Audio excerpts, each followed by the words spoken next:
ओम नमो भगवते वासुदेवाय। ओम नमो भगवते वासुदेवाय। ओम नमो भगवते वासुदेवाय। नारायणं नमस्कृत्य नरं चैव नरोत्तमं देवीं सरस्वती व्यासं ततो जयमुदीरयेत्। नष्टप्रायेषु अभद्रेषु नित्यं भागवत सेवया भगवती उत्तमा श्लोके भक्तिर्भवति नैष्टिकी। ओम अज्ञानतिमिरान्धस्य ज्ञानाञ्जनशलाकया चक्षुरुन्मीलितं येन तस्मै श्रीगुरुवे नमः। श्रीचैतन्यमनोभीष्टं स्थापितं येन भूतले स्वयं रूपः कदा मह्यं ददाति स्वपदान्तिकम्। वन्देऽहं श्रीगुरु श्रीयुतापदकमलं श्रीगुरून् वैष्णवांश्च श्रीरूपं साग्रजातं सहगण रघुनाथान्वितं तं सजीवं साद्वैतं सावधूतं परिजनसहितं कृष्ण चैतन्य देवं श्रीराधा कृष्ण पादान् सहगण ललिता श्री विशाखान्वितांश्च। हे कृष्ण करुणा सिंधु दीन बंधु जगतपते गोपेश गोपिका कांत राधा कांत नमोस्तुते। तप्त कांचन गौरांगी राधे वृंदावनेश्वरी वृषभानुसुते देवी प्रणमामि हरिप्रिये। वाञ्छाकल्पतरुभ्यश्च कृपा सिन्धुभ्येव च पतितानां पावनेभ्यो वैष्णवेभ्यो नमो नमः। जय श्री कृष्ण चैतन्य प्रभु नित्यानंदा श्री अद्वैता गदाधर शिवास आदि गौर भक्त वृंदा। हरे कृष्णा कृष्ण कृष्ण हरे हरे हरे रामा राम राम हरे हरे। हरे कृष्णा कृष्ण कृष्ण हरे हरे हरे रामा राम राम हरे हरे। हरे कृष्णा कृष्ण कृष्ण हरे हरे हरे रामा राम राम हरे हरे।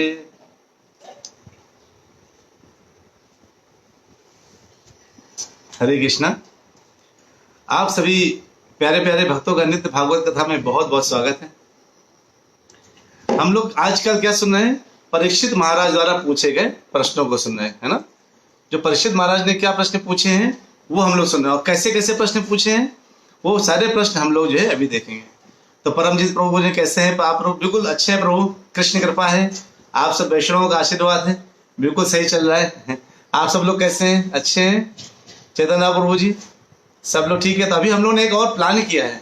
क्या प्लान किया है कि नियमित शुरू के कुछ टाइम पे थोड़ा कीर्तन किया करेंगे, है ना। वो कीर्तन करके तो हम लोग वो कीर्तन करेंगे कब से? वो स्टार्ट करेंगे मंडे से। मंडे से कुछ और स्पेशल होने वाला है। वो स्पेशल क्या होने वाला है? वो ये स्पेशल होने वाला है कि हम लोग एक नया कथा का सीरीज शुरू करेंगे, गरुड़ पुराण। गरुड़ पुराण को शुरू करेंगे ताकि हम सब उस गरुड़ पुराण को समझ सकें और समझें कि हमारे पास जीवन में क्या क्या हमारा लक्ष्य है ना, क्या हमें करना चाहिए। क्योंकि हमें अगर पता चल जाए कि मृत्यु के पहले हमें किन बातों का ध्यान रखना है तो हमारे लिए बहुत आसान हो जाएगा। तो सभी लोग, दिनेश प्रभु आप बिल्कुल बढ़िया है, पुनीति माता जी, चैतन्य प्रभु जी सब लोग अच्छे हैं, ठीक है। जुगेश प्रभु जी मैं देख रहा हूँ, शिल्पी माता जी सभी लोग दिख रहे हैं, सब बिल्कुल बढ़िया है। और यहाँ पर कौन कौन आ गए? निधि माता जी आप लोग सही है, संतोषी माता जी सब लोग ठीक चलिए बढ़िया। तो बहुत अच्छा है। तो जो है इधर ये कहते हैं, इसमें परीक्षित महाराज क्या कहते हैं उसको हम लोग अभी सुनने जा रहे हैं, ठीक है। आज कौन सा श्लोक है? 2.8.24। कल हमने 2.8.22 और 2.8.23 तक किया था। आज हम लोग जो है 2.8.24 करेंगे। सर्वं एतच्च भगवन् पृच्छतः मे अनुपूर्वशः तत्वतः अर्हसि उदाहर्तुम प्रपन्नाय महामुने। कहते हैं परीक्षित महाराज, हे भगवान के प्रतिनिधि रूप महर्षि। देखिए, भगवान के प्रतिनिधि रूप जो गुरु होता है ना, वो भगवान का प्रतिनिधित्व करता है, ठीक है। जो गुरु क्या, देखिए भगवान स्वयं नहीं आते, कोई प्रतिनिधित्व करने के लिए उनका आया करता है। जैसे गुरु होते हैं, गुरु ने क्या होता है, भगवान को रियलाइज किया होता है, और इसलिए वो आपको क्या करते हैं, सबके सबके लिए परोस के रखते हैं। क्या कि भगवान को आप कैसे प्राप्त करते हैं, इस चीज को परोस के रख देते हैं। तो कहते हैं आप क्या, और हम अगर गुरु को ये सुन रहे हैं बैठकर, अरे ये तो एक नॉर्मल व्यक्ति है, जैसे हमारे गुरु महाराज हैं, हमको ऐसा सोचे ये भी तो नॉर्मल है, वही खाना खाते हैं, वही नहाते, वही तैयार, सब कुछ जो हम करते हैं वही काम करते हैं, इनमें हमें कोई अंतर नहीं, इनको गुरु क्यों मानूं, है ना, इनकी पूजा क्यों करूं, क्यों बोलो श्री गुरु चरणा पद्मा केवल भक्ति सदमा, मैं ऐसा क्यों बोलूं अगर मैं गुरु को समझता नहीं हूं, है ना। तो गुरु क्या होते हैं, गुरु भगवान प्रतिनिधि स्वरूप होते हैं किसके, भगवान के, है ना। अगर गुरु भगवान को प्रतिनिधित्व करते हैं, इसका मतलब क्या हुआ, अगर करते हैं तो मतलब भगवान के तरह हो गए। तो हमको उनकी सम्मान कैसे करना चाहिए, जैसे भगवान का सम्मान करते हैं। तो एक बार प्रभुपाद जी से जो नए नए भक्त उनके साथ जुड़े थे यूएस में, उन्होंने पूछा कि प्रभुपाद जी गुरु को कितना सम्मान करना चाहिए, किस लेवल पे सम्मान करना चाहिए। तो प्रभुपाद जी ने कहा गुरु को बिल्कुल भगवान की तरह सम्मान करना चाहिए, और ये कहकर चले गए। अब सब आपस में डिस्कशन करने लगे। एक तरफ तो प्रभुपाद जी कहते हैं कि गुरु और भगवान की कोई तुलना नहीं कर सकता, भगवान का कोई कंपैरिजन नहीं है, और दूसरी तरफ कह रहे हैं कि जो है गुरु को भगवान मानना चाहिए, उन्होंने अलग ले लिया। फिर वो क्वेश्चन का पूछने गए प्रभुपाद जी से कि प्रभुपाद जी आप कहते हैं कि भगवान केवल एक है, और आप बोले गुरु को भगवान जैसा देना चाहिए, ऐसा क्यों बोला आपने। उन्होंने बोला मैंने ये नहीं बोला कि गुरु भगवान है, लेकिन गुरु भगवान का प्रतिनिधित्व करता है, इसीलिए गुरु को भगवान जैसा सम्मान मिलना चाहिए, है ना। जैसे आपके पिताजी एक हैं, लेकिन जब पिताजी के भाई आते हैं आपके पास, तो क्या करते हैं, उन भाई के भी हम, पिताजी के भाई यानी हमारे चाचा या ताऊ, हम उनके भी पैर छूते हैं, उनको भी सम्मान करते हैं। तो इसका मतलब यही हुआ कि हम उनको सम्मान कर सकते हैं, है ना। तो पूरा सम्मान भगवान जैसा ही करते हैं, पिता जैसा ही पूरा सम्मान मिलता है। इसका मतलब नहीं कि पिता है, ठीक है। तो वैसे ये बोल रहे हैं कि हे भगवान के प्रतिनिधि स्वरूप महर्षि, आप मेरी उन समस्त जिज्ञासाओं को, जिनके विषय में मैंने आपसे प्रश्न किए हैं, तथा उनके विषय में भी जिन्हें मैं प्रारंभ में प्रस्तुत नहीं कर सका। तो देखिए गुरु से दो चीजें करना चाहिए। जैसे आप एक प्रश्न पूछते हैं, गुरु मुझे यह वाला प्रश्न का उत्तर दे दीजिए, लेकिन मुझे पता है कि मेरा ज्ञान इतना छोटा है कि मुझे पता भी नहीं है कि मैंने कौन से प्रश्न नहीं पूछे हैं है ना। यानी एक प्रश्न है जो आपने पूछे हैं, और एक प्रश्न है जो आपने नहीं पूछे हैं, है ना। तो क्या होता है, जब हम गुरु के पास जो बैठते हैं, ऐसे सम्मान, जैसे गुरु है, गुरु से आपने प्रश्न पूछा कि आप ये बताइए भगवान कौन है। अब आप उनसे बोलेंगे आपने इतना ही जो है केवल किया है, यानी इतना ही केवल मुझे पता है, मैं केवल इतना ही प्रश्न पूछ सकता हूं कि भगवान कौन है। क्या आप मुझे ये भी बता सकते हैं कि भगवान के और लोग कौन कौन है, क्या आप मुझे ये भी बता सकते हैं क्या, क्योंकि मुझे नहीं पता। आप और वो भी मुझे उनका भी उत्तर दे दीजिए जो मुझे नहीं पता। तो आपने देखा होगा जब भी आप गुरु से कोई प्रश्न पूछते हैं, तो गुरु केवल उस प्रश्न का आंसर एग्जैक्टली नहीं देता। भगवान कौन है, आंसर भगवान कृष्ण है, इतना ही नहीं देगा। गुरु सब कुछ बता देगा कि भगवान कौन है, उनके 6 ऐश्वर्य क्या क्या है, वो ऐश्वर्य में सबसे ज्यादा, सारे ऐश्वर्य लोगों के पास कितने ऐश्वर्य होते हैं, और उनसे आगे कितना डिस्ट्रीब्यूशन होता है, भगवान में इतने गुण है, तो शंकर जी में कितने गुण है, विष्णु में कितने गुण है, सब बताते चले जाएंगे गुरु, क्योंकि आपको नहीं पता। गुरु का यही काम होता है ना। तो कहते हैं इधर कि मैं जिज्ञासा करने के प्रारंभ से प्रस्तुत नहीं कर सका, उनके बारे में कृपा मुझे और शांत करिए, मुझे वो भी बताइए, क्योंकि मैं आपकी शरण में आया हूं। तो देखिए जब हम गुरु के पास जाते हैं ना, तो हमें क्या कहना चाहिए, मैं आपके शरण में आया हूं। भगवान ने भी यही बोला है। भगवान ने किस श्लोक में बोला है, कोई बता सकता है कौन से श्लोक में बोला कि गुरु के पास कैसे जाना चाहिए भगवत गीता में? चलिए बताइए जल्दी। ठीक है, ओपन करिए 4.34 भगवत गीता, 4.34 भगवत गीता ओपन करिए अपने पास। 4.34 सबको पता हुआ है श्लोक, तद विद्धि परिपातेना वाला, ओपन कर लीजिए। मैं चाहता हूं आप लोग श्लोक देखेंगे तो आपको समझ आएगा क्या पढ़ा जा रहा है। सबने ओपन कर लिया? सुनिए क्या कहते हैं भगवान, तद विद्धि प्रणिपातेना परिप्रश्नेन सेवया उपदेशन्ति ते ज्ञानम ज्ञानिनः तत्त्वदर्शिनः, है ना। क्या कहते हैं भगवान, तद विधि, इस विधि से। कैसे कहते, जैसे जैसे परीक्षित महाराज कह रहे हैं कि मैं आपकी शरण में आया हूं, तद विधि, इस विधि से जाना चाहिए गुरु के पास। मैं आपकी शरण में आया हूं, तद विधि प्रणिपातेना परिप्रश्नेन सेवया। और इस से जाकर के गुरु के पास जाकर के उनसे प्रश्न करना चाहिए, कहते बड़े विनम्र भाव से करना चाहिए कि मैं आपकी शरण में आया हूं। क्यों, ऐसा क्यों करना चाहिए? भगवान कहते हैं उपदेशन्ति ते ज्ञानम, वो आपको दीक्षा देंगे, आपको दीक्षित करेंगे। और दीक्षित कैसे करेंगे? आपको ज्ञान दे सकते हैं। क्यों? उपदेशन्ति ते ज्ञानम ज्ञानिनः तत्त्वदर्शिनः, क्योंकि उन्होंने तत्व का दर्शन किया हुआ है, इसलिए आपको तत्व का ज्ञान दे सकते हैं, है ना? यही होता है। हम गुरु के पास आकर के जाएं ऐसे, गुरु महाराज हमने पूरी भगवत गीता पढ़ रखी है, हाँ भागवतम पढ़ रखा है, हाँ अच्छा तो मेरे पास क्या करने आए गुरु महाराज, तो मेरे पास क्या करने आए हो? आप बोले मैंने भगवत गीता पढ़ रखी है, भागवतम पढ़ रखा है, तो गुरु महाराज मेरे पास क्या करने आए बेटा, तुम तो आगे बहुत आगे बढ़ो, मुझसे भी आगे हो, तुम जाओ कहीं किनारे पे जाओ।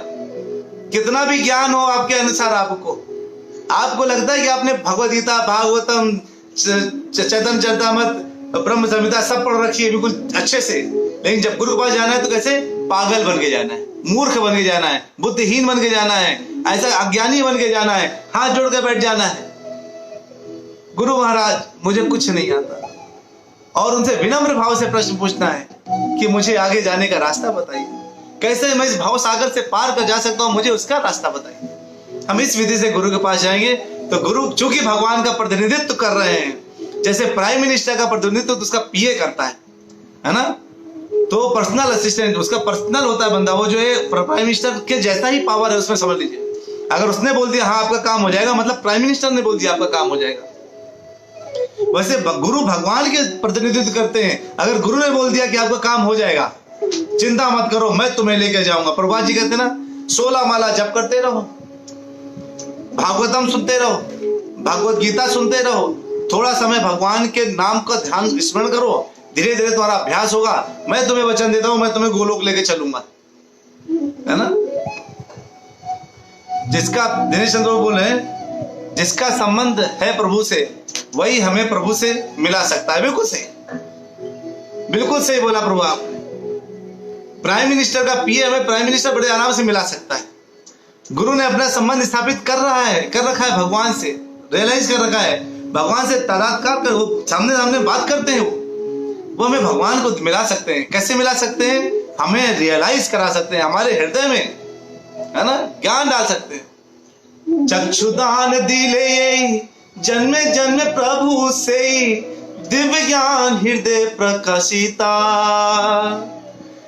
दिव्य ज्ञान हृदय में दिव्य ज्ञान प्रकाशित कर सकते हैं गुरु। ज्ञान की आंखें हमें दे सकते हैं जिससे हम भगवान को देख सकें। अब अपनी इन आंखों से देखना चाहते हैं भगवान को, भगवान और पूरे माया में डूबे हुए हैं, और हम क्या चाहते हैं कि भगवान से हम जो है बैठ करके भगवान को आराम से देख सकें। कोई व्यक्ति कहता है आप भगवान से मिला सकते हैं हमें, आप भगवान से मिलते हैं, भगवान से मिला सकते हैं, मिला दो तो हम मानेंगे। अरे भाई प्रोटोकॉल है हर चीज का, अगर आपने उस प्रोटोकॉल को फॉलो किया तो आप मिल सकते हैं, नहीं किया तो आप प्राइम मिनिस्टर को भी नहीं मिल सकते, मिनिस्टर्स को नहीं मिल सकते। एक छोटे से आप एमपी एमएलए को मिल के दिखा दीजिए बिना एक प्रोटोकॉल के। तो भगवान को मिलने का भी प्रोटोकॉल है। आप थोड़ा जप करिए, भगवान के मंदिर जाइए, सेवा में लगिए, भागवतम सुनिए, भगवत गीता सुनिए, पढ़ाई करिए, कीर्तन भजन करिए, सब कुछ करिए, देखिए कैसे आपको जो है भगवान नहीं भगवान ऐसे आएंगे। अगर नहीं आना होता तो प्रहलाद महाराज चाहे जितना करते रहते नहीं आते हो, ध्रुव महाराज चाहे जितना प्रयास करते रहते हो कभी नहीं मिलते, नारद जी चाहे जितना प्रयास करते कभी भी वो ब्रह्मा के पुत्र बन के नहीं आते, व्यास देव जी चाहे जितना करते कभी भगवान कृष्ण को नहीं देख पाते। मतलब जो भक्त हैं वो छोड़ दीजिए, यहाँ कलयुग में मीरा भाई क्या नहीं प्राप्त किया उन्होंने, भगवान की इतनी भक्ति प्राप्त करी कि जहर को पिया वो अमृत बन गया, है कि नहीं। तो इसलिए गुरु ही आपको शरण, इसलिए गुरु के पास कैसे जाना चाहिए? तद विद्धि प्रणिपातेन परिप्रश्नेन सेवया उपदेशन्ति ते ज्ञानम ज्ञानिना तत्त्वदर्शिना। वो ज्ञानी है, तत्वदर्शी है, आपको ज्ञान दे सकते हैं। इसलिए ये बोल रहे हैं, इसी भाव से बोल रहे हैं। परीक्षित महाराज सुखदेव गोस्वामी सामने से हाथ जोड़ के बैठ गए, और क्या कहते हैं अगले श्लोक में 2.8.25 अत्र प्रमाणम ही भवान परमेष्टि यथा आत्मभुः अपरे चानुतिष्ठन्ति पूर्वेशाम पूर्वजैः कृतम्। बहुत उत्तम बात बोला है। क्या बोलते हैं? हे महर्षि, आप आदि प्राणी ब्रह्मा के तुल्य हैं। आदि प्राणी ब्रह्मा के तुल्य हैं। सोचिए, ब्रह्मा के तुल्य कैसे बोल दिया सुखदेव गोस्वामी को? कहते आप ब्रह्मा की तरह हैं। अरे ऐसे कैसे ब्रह्मा की तरह हैं? और भी तो लोग हैं, और भी आपने देखा कितने जो है गुरु मिलते हैं, जैसे गौतम है, कणाद है, जैमिनी है, कपिल है, अष्टावक्र है, मल्टीपल बहुत सारे गुरु हैं। सुखदेव गोस्वामी कह रहे हैं आप ब्रह्मा के तुल्य हैं। ऐसा कहना सही है क्या? हाँ बिल्कुल सही है। क्यों सही है? कहां से सही है? इसलिए सही है। कहां से सही है? क्योंकि कहते हैं तो अन्य लोग केवल प्रथा का पालन करते हैं, जिस प्रकार पूर्ववर्ती दार्शनिक चिंतन किया करते थे। यानी लोग केवल जो चिंतक लोग होते हैं, जो क्या करते हैं, केवल प्रथा का पालन करते हैं। अच्छा ऐसा चल ऐसा करा लो। लेकिन आप क्या कर रहे हैं? जो ज्ञान भगवान ने आप ब्रह्मा जी को दिया था, वही ज्ञान आप मुझे दे रहे हैं। यानी आप ब्रह्मा के तुल्य हो गए, है ना? यानी कहते ना, कई बार कहते अरे आप तो भगवान की तरह मेरे पास आ गए, भगवान मुझे पैसे दे, समय मुझे पैसों की जरूरत थी, अचानक आपसे मुझे पैसे मिल गए, आप तो भगवान के तुल्य हैं मेरे लिए। मतलब इधर भगवान हो गया। भगवान के तुल्य क्यों? क्योंकि मैं भगवान से एक्सपेक्ट कर रहा था, भगवान ने मुझे देते, वैसे ही आपने मुझे दे दिया। वैसे ही सुखदेव परीक्षित महाराज बोल रहे हैं कि हे सुखदेव गोस्वामी, आप ब्रह्मा के तुल्य हैं। अगर मैं ब्रह्मा जी से मिलता तो ब्रह्मा जी ने जो वही ज्ञान फिर नारद जी को दिया था, वही नारद जी ने व्यासदेव को दिया था, वही व्यासदेव जी ने आपको दिया, और आपसे मुझे सुनने को मिल रहा है। तो समय आप मेरे लिए केवल ब्रह्मा का एज इट इज आप मुझे बता रहे हैं, इसलिए आप ब्रह्मा के तुल्य हैं। तो आपके जो गुरु होते हैं ना, जो गुरु उसी परंपरा में आते हैं, वो परंपरा में जब आते हैं तो क्या होता है? उस परंपरा में जब गुरु आते हैं तो कहते हैं वो सबसे सुपीरियर पर्सनालिटी जो था, जिसने शुरुआत किया था, वो उसके तुल्य माना जाता है। इसलिए कहते हैं जब हम परंपरा विहीन होकर के, यानी हम परंपरा में नहीं है और हम कथा सुनते हैं, या ऐसे व्यक्ति से कथा सुनते हैं जो परंपरा में किसी है ही नहीं, किसी भी गुरु से जब आप सुनने जाइए तो सबसे पहले पता लगाइए उसकी परंपरा क्या है, वो किस। मैं आपको एक क्लास में क्या करूंगा, पूरी कल की क्लास में, क्या कल की क्लास में बताऊंगा कि पूरी परंपरा क्या होती है, कितने प्रकार के संप्रदाय हैं, किन संप्रदायों में जाना चाहिए, किन संप्रदाय में आप हैं तो सुरक्षित हैं। उसके अलावा कोई अपनी संप्रदाय खुद खोल दिया तो मतलब वही हो गया कि उसने अपनी एक प्राइवेट स्कूल खोल दिया, जिसका कहीं एफिलिएशन कहीं भी नहीं है, उसका किसी से एफिलिएटेड नहीं है। वो क्या, उसका प्राइवेट स्कूल है, उसने दिया, उसका कोई मान्यता नहीं है ना? तो कहते ना मान्यता प्राप्त स्कूल। जो मान्यता प्राप्त स्कूल कौन से स्कूल होते हैं? जिनकी वैल्यू है आगे। वैसे ही ऐसे कोई गुरु आगे बन गया और कोई भाषण देना शुरू कर दिया और हम सब उसके पीछे लगे। हैं एक दो गुरु लोग जो कहते हैं मुझे लग रहा है कि तुम समोसा खाओगे तो कृपा आएगी। अरे समोसा खाने से कृपा नहीं आती, हरि नाम जप करने से कृपा आती है। चटनी खाने से, हरी चटनी लाल चटनी से कृपा नहीं आती है, हरे कृष्ण महामंत्र से कृपा आती है। ये ठग कहलाते हैं, गुरु नहीं होते, ये लोग ठग लोग होते हैं। और उन ठगों के पास भीड़ लगी रहती है। क्यों? क्योंकि आज इंसान को क्या चाहिए? अपनी इंद्रिय भोग में जो उनकी मदद कर सके, वहां भीड़ लग जाएगी, हजारों की तादाद में लोग जाएंगे। हाँ, वहां से कृपा मिल जाएगी और मुझे बहुत कुछ प्राप्त हो जाएगा, मैं और भोग सकूंगा और भोग सकूंगा। अरे कितना भी भोग सकोगे, लेकिन एक दिन ऐसा आएगा ये भोगने वाला शरीर खत्म हो जाएगा। बस भोग करके जिस विषय में ज्यादा भोगने में लग जाओगे, उसी विषय के अंत में उसी जगह का एक जीव बन के आ जाओगे। बार बार क्यों चक्कर काटना है जब पता चल गया है? क्यों राउंड राउंड गोल गोल घूमना है जब पता चल गया जन्म मृत्यु जरा व्याधि पे कुछ नहीं रखा। जन्म लेने से लेकर के मृत्यु होने तक केवल व्याधियां ही व्याधियां हैं। और उस व्याधियों को सोचे, एक व्याधि से छूटते हैं कि दूसरा व्याधि आ जाता है, दूसरे से छूटते हैं तीसरा व्याधि आ जाता है, एक व्याधि के बाद दूसरा व्याधि आ जाता है। अरे ऐसी सीढ़ी पकड़ना है ना, ऐसी रस्सी पकड़ना है कि दलदल में घुसे नहीं, और दलदल से वही बाहर निकाल सकता है जो दलदल के बाहर है। इस भौतिक जगत से बाहर वही निकाल सकता है जो इस भौतिक जगत से बाहर है। वो रस्सी डालेगा, आपको खींचेगा, ये गुरु कहलाता है। गुरु होता है इस भौतिक जगत में है, लेकिन भगवान का प्रतिनिधित्व करता है, इसलिए क्या करता है, वो रस्सी से डाल करके आपको खींच के बाहर निकाल सकता है इस भौतिक जगत से। कहां ले जा सकता है? आध्यात्मिक जगत में ले जा सकता है। तो ये इनको, इसलिए उनको बोला कि आप ब्रह्मा के तुल्य हैं। तो गुरु को बहुत ऊंचे वैल्यू देना चाहिए, बहुत उच्च स्तर पर रखना चाहिए। हमने गुरु को अगर नीचे स्तर पे कर दिया ना, तो हमें कुछ नहीं प्राप्त हो सकता। गुरु के शब्दों को हमें एज इट इज फॉलो करना चाहिए। दिनेश चंद्र बोल रहे हैं कि we don't look for permanent solution but temporary fixes. Yes प्रभु, यही है। हम क्या करते हैं, हम लगातार सोचते हैं मुझे जो है कि खाने को मिल जाए, मुझे रहने के लिए घर मिल जाए। ये पूरा जगत टेम्परेरी है। क्या परमानेंट बना सकते हैं इस जगत में, टेम्परेरी जगत में? हम परमानेंट बनाने को, अरे अब तो परमानेंट नौकरी लग गई, अच्छा, और 2 साल बाद नौकरी छूट गई। अब तो परमानेंट सरकारी नौकरी लग गई, अब तो परमानेंट वाला काम हो गया है, लेकिन 2 साल बाद क्या होगा? छूट गया, खत्म। इस तरह से करके जो है लोग क्या करते हैं, अपने परमानेंट आवास, परमानेंट उसको जो है नौकरी, परमानेंट शादी, परमानेंट बच्चे सब कुछ परमानेंट करने का काम करते हैं। तो 2.8.26 में क्या बोलते हैं, ये परीक्षित महाराज का अंतिम प्रश्न है। क्या पूछते हैं? न मे अस्वः परायन्ति ब्रह्मन् अनशनात् अमी पिबतः अच्युत पीयूषम तत्वाक्य अब्धि विनिश्रमा। हे विद्वान ब्राह्मण, अच्युत भगवान की कथा के अमृत का, सोचिए, भगवान की जो कथा है वो कथा नहीं है, वो अमृत है। अमृत जो आप लोग इस समय सुन रहे हैं, इस समय आप कथा नहीं सुन रहे हैं, क्या सुन रहे हैं पता है ना आपको? आप अमृत सुन रहे हैं। अमृत आपके कान में जा रहा है, अमृत। इसलिए कहते हैं हे विद्वान ब्राह्मण। और हम लोग भी इस समय किसके मुख से सुन रहे हैं? स्वयं सुखदेव गोस्वामी के मुख से सुन रहे हैं। देखिए, जुबान मेरी चल रही है, लेकिन शब्द यहाँ पर भगवान के हैं, सुखदेव गोस्वामी के या तो ब्रह्मा जी के आपस, यानी मैं एक ऐसा काम कर रहा हूँ, ट्रांसलेटर का काम कर रहा हूँ, उनके शब्दों को आपको सुना रहा हूँ, बस इतना ही मेरा काम चल रहा है। बाकी मेरा कोई दूसरा काम नहीं चल रहा। मैं केवल अपनी तरफ से, मेरा कुछ नहीं जुड़ रहा। क्यों? क्योंकि सब कुछ जो लिखा है, जो वो बोले, मैं वही सुना रहा हूँ। तो आपको क्या मिल रहा है? कहते हैं हे अच्युत भगवान की कथा के अमृत का, हे विद्वान ब्राह्मण, अच्युत भगवान के। अच्युत क्यों बोला इधर? शब्द का इस्तेमाल क्यों किया? क्योंकि भगवान कभी बच्चे बन जाते हैं, कभी सारथी बन जाते हैं, कभी कुछ बन जाते हैं, कभी कुछ बन जाते हैं, पति बन जाते हैं, कभी प्रेमी बन जाते हैं, कभी कुछ करते हैं, लेकिन उनका वो अपने स्थिति में से च्युत नहीं होते, वो बिछड़ते नहीं अपने स्थिति से। वो कैसे रहते हैं? अपनी स्थिति में बने रहते हैं हमेशा। वो अपनी स्थिति में ही मेंटेन रहते हैं। उनको भगवान ही लोग बोलते हैं, वो भगवान ही कहलाते हैं।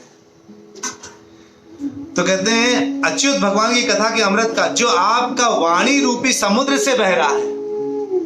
देखिए, असितांबुधा है ना, आनंद, असितांबुधा, ये जो आनंद आ रहा है उनको कहते हैं कि आपकी कथा को सुन करके जो असित अम्बुद, यानी इतना समुद्र के रूपी से जो कथा निकल रही है, वो मेरे कानों में जा रही है, वो अमृत मेरे कानों में जा रहा है।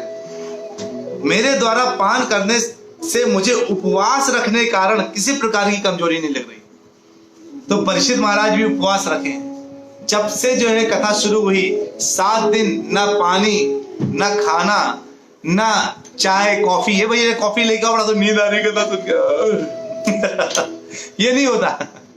वो कहते भाई जब कॉफी लो, बहुत नींद आ रही है, थोड़ा कथा सुनते सुनते। अच्छा, मैं कथा से जो है, कथा सुनते सुनते उनको क्या आ रहा है, बहुत तेज नींद आने लगी। तो आपने देखा होगा कथा के पीछे चाय डिस्ट्रीब्यूट होती है, कई जगह हमने देखा है। उधर कथा चली, इधर चाय चल रही है, चुस्कियों के साथ कथा हो रही है। और अरे ऐसे कथा का फायदा थोड़ी ना है। कथा लेते, अगर आप लोग कोई बैठ के चाय के साथ कथा सुने तो क्षमा कीजिएगा, पता चला उधर चाय चल रही, इधर कथा चल रही हो।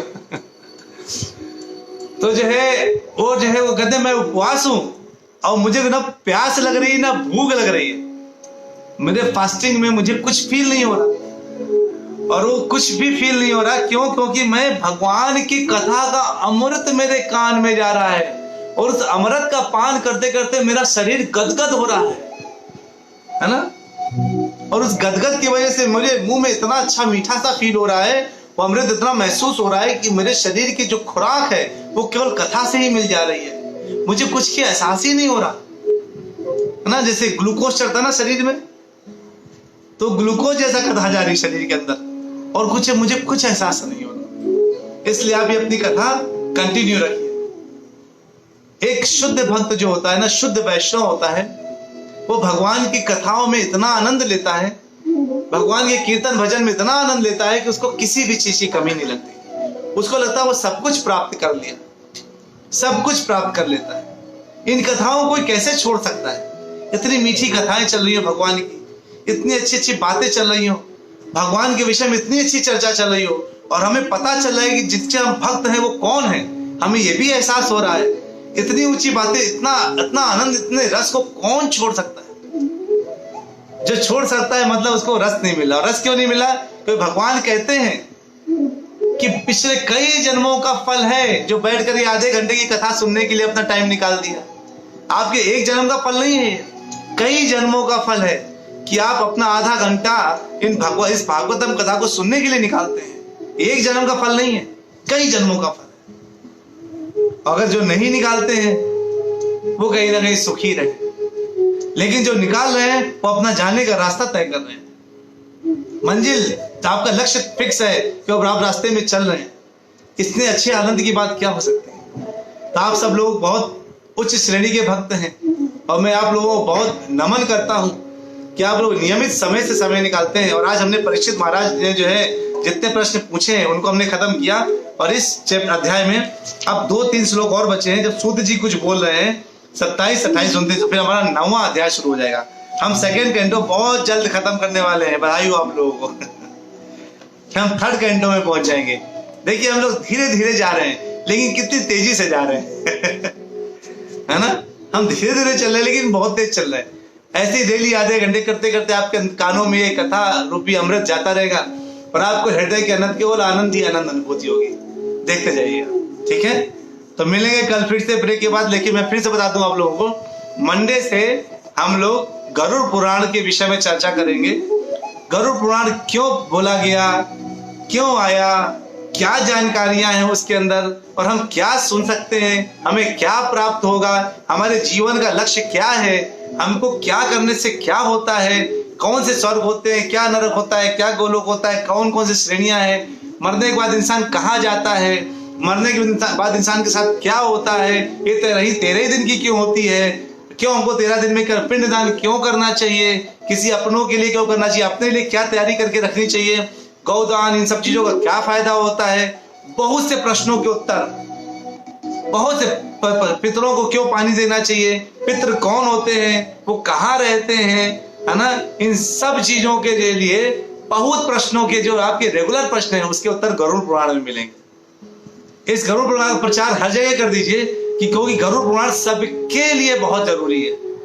ज्यादा से ज्यादा 1 हफ्ता या 1.5 हफ्ता चलेगा कथा, जब तक चलेगी चलाते रहेंगे उसको, लेकिन गरुड़ पुराण के अंदर हम बहुत गंभीरता से, बहुत गहराई से पढ़ेंगे, और एक एक चीज को बड़ी गहराई से पढ़ेंगे।